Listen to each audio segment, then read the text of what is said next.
नमस्कार व्यूअर्स, और आप सब लोग कैसे हैं। आशा करती हूँ आप सब लोग अच्छे होंगे, स्वस्थ होंगे और मेरा शिव पुराण का पाठ अवश्य देखते होंगे। तो आइए सबसे पहले हम जान लेते हैं कि कल तक हमने कहाँ तक जाना था। देखिए, उपमन्यु बता रहे थे श्री कृष्ण को कि महादेव जी ने देवी अपनी पत्नी देवी शक्ति से किस प्रकार से कहा। पंचाक्षर मंत्र के बारे में उन्होंने बताया। उन्होंने पंचाक्षर मंत्र की सिद्धि के बारे में बताया। ओम नमः शिवाय किस प्रकार करना चाहिए, ये सब बताया था। इसको जानने के लिए आप मेरे पिछले पाठ को अवश्य देखिए। तो अब मैं बता दूं कि ये पाठ एक शुभ कार्य है, मंदिर के लिए कर रही हूँ और इसमें मैं आप सब लोगों का सहयोग चाहती हूँ। सब्सक्राइब कीजिए, लाइक कीजिए और शेयर कीजिए।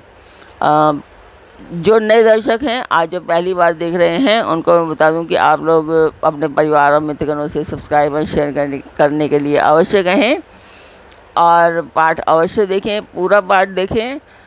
आपको ज़्यादा अच्छे से समझ में आएगा और जो ना समझ में आए तो पिछला पार्ट उसको देख करके आपको अगला पार्ट अवश्य समझ में आ जाएगा। शॉर्ट वीडियोस भी देखें। शॉर्ट वीडियोस में मैं थोड़ा थोड़ा बताती हूँ, उसके अंश होते हैं और बाकी का उसको समझने के लिए पूरा आपको डिटेल पार्ट अवश्य देखना चाहिए। तो जिस मंदिर का मैं वर्णन कर रही हूँ उस मंदिर की मैं वीडियो डाल रही हूँ, आप लोग देखें और मुझे बताएं कि आपको पाठ कैसा लग रहा है, आपको शिव पुराण कैसी लग रही है।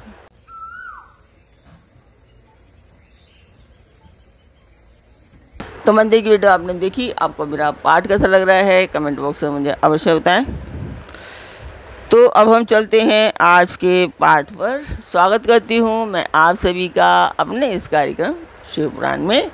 शिव पुराण की ये वायव्य संहिता का उत्तराखंड पाठ है और इसमें आज आप सुनने वाले हैं त्रिविध दीक्षा का निरूपण, शक्तिपात की आवश्यकता तथा उसके लक्षणों का वर्णन।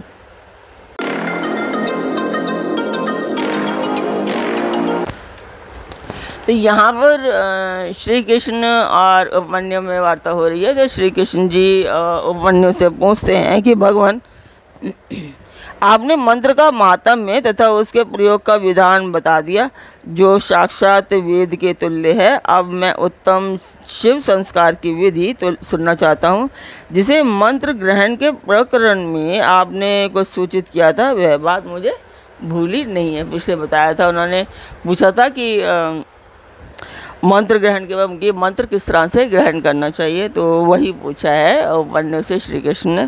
तो उपमन्यु जी कहते हैं कि अच्छा, मैं तुम्हें शिव द्वारा कथित परम पवित्र संस्कार का विधान बताता हूँ जो समस्त पापों का शोधन करने वाला है। मनुष्य जिसके प्रभाव से पूजा आदि में उत्तम अधिकार प्राप्त कर लेता है, उस षड्ढव शोधन कर्म को संस्कार कहते हैं। संस्कार आदि शुद्धि करने से ही उसका नाम संस्कार है। यह विज्ञान देता है और पाश बंधन को क्षीण करता है। इसलिए इस संस्कार को ही दीक्षा भी कहते हैं। शिव शास्त्र में परमात्मा शिव ने शांभवी, शक्ति और मातृ 3 प्रकार की दीक्षा का उपदेश किया है। गुरु के दृष्टिपात मात्र से, स्पर्श से तथा संभाषण से भी जीव को जो तत्काल पाशों का नाश करने वाली संज्ञा सम्यक बुद्धि प्राप्त होती है, वह शांभवी दीक्षा कहलाती है। उस दीक्षा के भी 2 भेद हैं, तीव्रा और तीव्रतरा। पाशों के क्षीण होने में जो शीघ्रता या मंदता होती है, उसी के भेद से ये 2 भेद हुए हैं। जिस दीक्षा से तत्काल सिद्धि या शांति प्राप्त होती है वही तीव्रतरा मानी गई है। जीवित पुरुष के पाप का अत्यंत शोधन करने वाली जो दीक्षा है उसे तीव्रा कहा गया है। गुरु योग मार्ग से शिष्य के शरीर में प्रवेश करके ज्ञान दृष्टि से जो ज्ञानवती दीक्षा देते हैं वह शाक्ति कही गई है। क्रियावती दीक्षा को मातृ दीक्षा कहते हैं। इसमें पहले होम कुंड और ज्ञान यज्ञ मंडप का निर्माण किया जाता है, फिर गुरु बाहर से मंद या मंदतर उद्देश्य को लेकर शिष्य का संस्कार करते हैं। शक्तिपात के अनुसार शिष्य गुरु के अनुग्रह का भाजन होता है। शैव धर्म का अनुसरण शक्तिपात मूलक है, अतः संक्षेप में उसके विषय में निवेदन किया जाता है। जिस शिष्य में गुरु की शक्ति का पात नहीं हुआ उसमें शुद्धि नहीं आती तथा उसमें ना तो विद्या, न शिवाचार, न मुक्ति और न ही सिद्धियां ही होती हैं। अतः प्रचुर शक्तिपात के लक्षणों को देखकर गुरु ज्ञान अथवा क्रिया के द्वारा शिष्य का शोधन करें। जो मोहवश इसके विपरीत आचरण करता है वह दुर्बुद्धि नष्ट हो जाता है।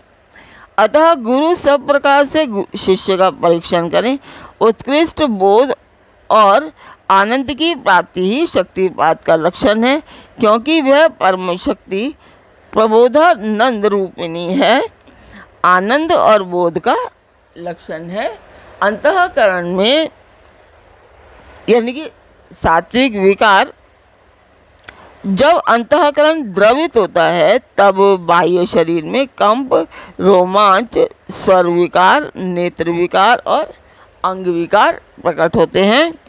शिष्य भी शिव पूजन आदि में गुरु का संपर्क प्राप्त करके अथवा उनके साथ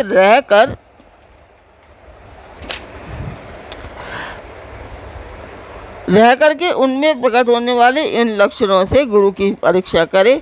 शिष्य गुरु का शिक्षणीय होता है और उसका गुरु के प्रति गौरव होता है। इसलिए सर्वथा प्रयत्न करके शिष्य ऐसा आचरण करे जो गुरु के गौरव के अनुरूप हो। जो गुरु है वह शिव कहलाता है, जो शिव है वह गुरु माना गया है। विद्या के आकार में शिव ही गुरु बनकर विराजमान है। जैसे शिव है वैसी विद्या है, जैसी विद्या है वैसे गुरु हैं।